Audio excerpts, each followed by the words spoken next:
મિત્રો, બેંકની અંદર એફડી ક્યારેય ના મૂકવી જોઈએ। આ વિડીયો પૂરેપૂરો જોશો તો તમને ખબર પડી જશે કે બેંકની અંદર એફડી કરવાથી ફાયદો થાય કે નુકસાન થાય।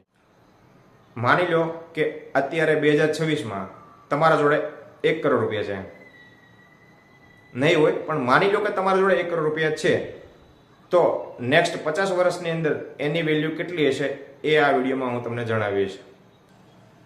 હું તમને દર વર્ષે એની કેટલી વેલ્યુ હશે એ હું તમને જણાવીશ।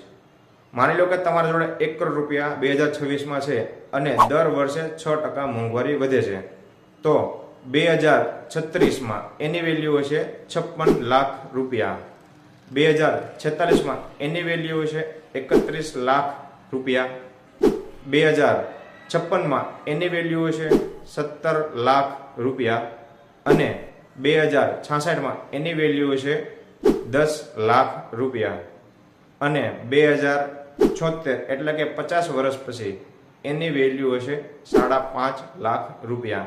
તો મિત્રો, તમે જ મને કમેન્ટ કરીને જણાવજો કે જો એફડી મૂકીએ તો આપણને ફાયદો થાય કે નુકસાન થાય, અને આ મોંઘવારીને આપણે બીટ કરવા માટે આપણે 6% અથવા તો એનાથી વધુ વ્યાજ જ્યાં મળે ત્યાં જ આપણે રૂપિયાને ઇન્વેસ્ટ કરવા જોઈએ।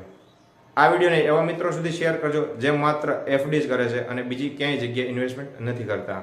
આ વિડીયો ઉપયોગી લાગ્યો હોય તો લાઇક કરજો, શેર કરજો અને આવો જ ઉપયોગી વિડીયો જોતા રહેવા માટે આપણા પેજને અત્યારે જ ફોલો કરી લેજો।